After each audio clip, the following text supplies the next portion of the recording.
Comment étudier les asymptotes à une courbe de fonction?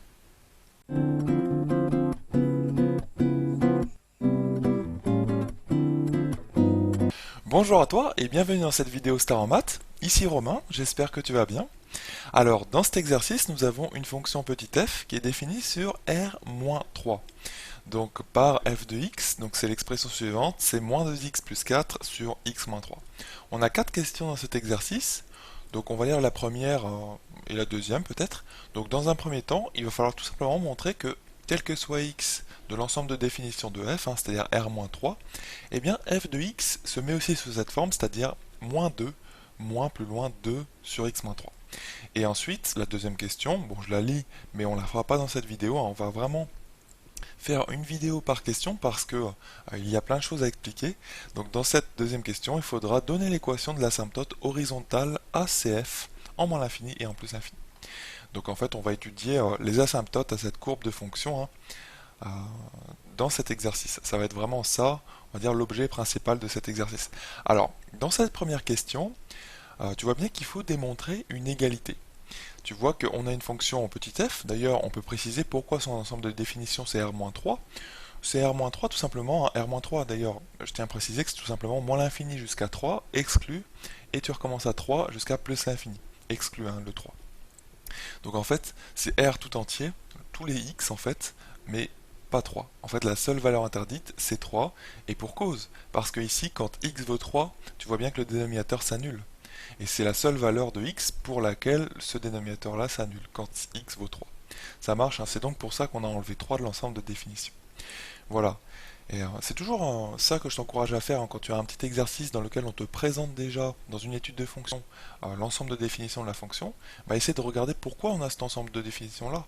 Tu vois, c'est une chose qui te permet, une petite réflexion qui te permet de bien comprendre, de te mettre dans le bain en fait de la fonction, de bien comprendre pourquoi, comment elle marche un petit peu. Tu vois, ça t'oblige entre guillemets à te regarder un petit peu son dénominateur, ou s'il y a une racine carrée à regarder quand est-ce que cette racine carrée peut exister, etc. etc. Donc c'est toujours intéressant d'avoir un petit esprit critique sur les données de l'énoncé, et notamment ici sur l'ensemble de définitions. Alors dans cette première question, on veut effectivement démontrer que pour tout x de r-3, f de x égale ceci. Comment on fait ce genre de démonstration? Je pense que c'est même une démonstration que tu as déjà faite en seconde. Euh, Depuis la seconde, en fait, il s'agit juste, pour démontrer une égalité en mathématiques, de partir de l'un des membres du égal, par exemple de f de x, et à la fin, de démontrer avec une suite de petits calculs que c'est égal à ceci, au membre de droite. Ou alors, tu pars du membre de droite, c'est-à-dire de ça, et pareil, par une succession de petits calculs, tu démontres à la fin que ça vaut f de x. Voilà en gros les deux techniques pour démontrer une égalité en mathématiques. D'accord? Donc je peux le faire figurer comme ça. Hop, donc pour cette première question, quand tu veux démontrer A égale B, donc au début tu ne le sais pas, je vais donc mettre un point d'interrogation, et bien soit tu pars de A pour aller vers B, avec une succession de petits calculs avec des égales, soit tu pars de B pour aller vers A. Voilà les deux techniques principales. Il y en a une troisième qu'on pourrait évoquer ici, c'est que tu pourrais très bien démontrer que A vaut C, et ensuite que B vaut C. Donc au final, ça prouvera bien que A égale B. Voilà une troisième technique, une troisième façon de démontrer une égalité en maths qui peut parfois servir. Donc là, ça va pas être vraiment le cas, puisque nous, on va vraiment appliquer la deuxième technique. En fait, c'est tout simplement qu'on va partir probablement de ce membre-là, et on va démontrer que c'est égal à f de x. En fait, c'est plus difficile ici d'utiliser la toute première technique, c'est-à-dire de partir de f de x, et à la fin d'arriver à ce membre de droite. On va quand même la montrer. Donc là, ce que je te préconise de faire, c'est tout simplement la chose suivante. Tu dis pour x de l'ensemble des définitions de f, donc appartenant ici à r moins 3, hop, tu vois que le moins pour les ensembles, il est penché, alors que le moins pour les nombres, il est vraiment droit, c'est le moins que tu connais depuis toujours. Donc là, je t'encourage quand même à noter ça, ça clarifie bien ce qu'est ton x en fait. Et là, ensuite, tu écris moins 2 sur x moins 3. Voilà. Alors bien sûr, l'erreur à ne pas faire, ça serait d'écrire directement f de x égale ceci, puis après de faire des petits calculs. En fait, il ne faut pas écrire ça, parce que c'est justement ce que tu cherches à démontrer. Bon, ça peut te paraître bête, mais parfois c'est une petite erreur qu'on peut faire, cette petite erreur de raisonnement. Donc il ne faut pas écrire f de x égale avant ça, c'est ça que je veux te dire. Donc là ce qu'on fait, eh bien c'est tout simplement que à la fin, on veut f de x égale f de x, c'est-à-dire ceci. D'accord? Parce que f de x, ça vaut ça, et ça on le sait, hein, c'est une donnée de ton énoncé. Donc là ce que l'on fait, c'est tout simplement qu'on met au même dénominateur. Et si on met au même dénominateur, je vais arriver à le dire, eh bien c'est tout simplement, ça va donner moins 2. En fait tu multiplies le moins 2 haut et bas par x-3. Hop. En haut fois x-3 et en bas aussi. Donc en fait en bas c'est 1, hein, il y avait un 1, moins 2 c'est aussi moins 2 sur 1. Donc en fait là on invente entre guillemets une fraction. Donc on obtient ça, et ensuite moins, toujours la même chose. Donc là je détaille bien, hein, moins 2 sur x-3.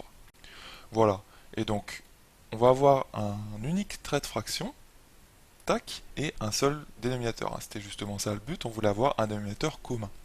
Et donc en haut on obtient, quand on développe, eh bien moins 2x, on va aller un petit peu vite, hein, ça fait moins 2x plus 6, moins 2x plus 6, parce que moins 2 fois moins 3 ça fait 6, et moins 2. Voilà, et je pense que là tu te rends compte hein, qu'on va tomber exactement là-dessus, parce que là tu as le moins 2x, déjà c'est plutôt bien, on a le même dénominateur aussi, hein, c'est x-3, et 6 moins 2, ça fait justement 4. Donc on retombe bien sur nos pattes, on arrive bien à moins 2x plus 4, le tout sur x moins 3. Bon, mes traits de fraction sont pas très droits, hein. Je suis pas très satisfait. Et donc à la fin, on obtient f de x. À la fin, il faut que tu mettes le égal f de x. Comme ça clarifie bien les choses. Et tu vois bien qu'on a démontré l'égalité entre cette chose-là, le grand A si tu veux en noir, et cette chose-ci, le grand B. Voilà, donc on a bien répondu à cette première question. Ça marche? Donc là, c'était vraiment la façon la plus commode de démontrer cette égalité. Une autre façon, ça aurait été de faire, je vais te la montrer très rapidement, c'est-à-dire de partir de f de x et d'arriver à ceci. Mais c'est plus, enfin, il faut déjà avoir une petite expérience, hein. C'est pas forcément évident au début. Donc là, c'est bon, on a fini cette première question. Mais une deuxième façon de faire, c'est celle-ci. Eh bien, si tu pars de f de x, c'est-à-dire que tu pars de moins 2x plus 4, ça tu as le droit de l'écrire directement, hein, parce que c'est vrai, le tout sur x moins 3. Et en fait, pour obtenir une séparation comme ça de ta fraction, ce qu'il s'agit de faire en fait, c'est de faire apparaître un x-3 au-dessus. Donc ce qu'on fait, c'est qu'on fait apparaître artificiellement un x-3 et après on va ajuster. C'est ça la petite technique. Donc comment le faire apparaître? En fait, il n'y a qu'un x déjà, il est au niveau du moins 2 ici. D'accord? Donc en fait, le x, on va le remplacer par x-3. C'est vraiment artificiel, hein. Le but c'est de faire apparaître du x-3 de telle sorte à ce qu'après, il puisse se simplifier quand tu vas séparer la fraction. Tu vois, tu auras du x-3 en haut, du x-3 en bas, donc il y en a qui vont s'annuler. Tu vois, il va juste rester cette petite constante, ce fameux moins 2 qu'on trouve là. D'accord? Donc là, je remplace moins 2, enfin je remplace x, pardon, par x-3. Et là, on obtient ceci. Et derrière, on a le plus 4, hein, donc on va ajuster juste après, tu vas voir, le tout sur x-3. Donc là, le truc, c'est que j'ai bien remplacé x par x-3, c'est bien joli, mais bon, ça vaut pas 2x plus, moins 2x plus 4, tout ça, parce que quand je développe, ça fait moins 2x plus 6. Donc en fait, vu que ça fait moins 2x plus 6 quand je développe, eh bien il faut rajouter derrière moins 2. Il faut rajouter moins 2 parce que quand je développe bien tout ça, ça fait moins 2x plus 4. Ça fait bien moins 2x plus 4, tu vois. On a ajouté ce facteur correctif, enfin cet élément plutôt correctif ici, qui permet de retomber sur le plus 4 derrière.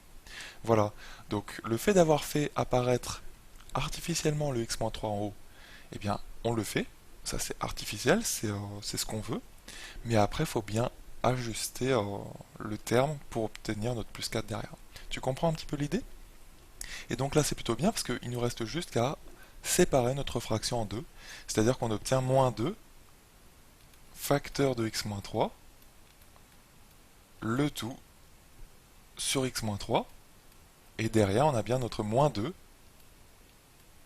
sur x-3. Tu vois? Et là dans cette première fraction, les x-3 s'en vont en haut et en bas. Donc il reste bien que le moins 2, moins 2 sur x-3. Donc on a bien démontré l'égalité entre f de x et ceci. Voilà la petite manipulation qu'il s'agissait de faire pour démontrer cette égalité d'une autre façon, hein.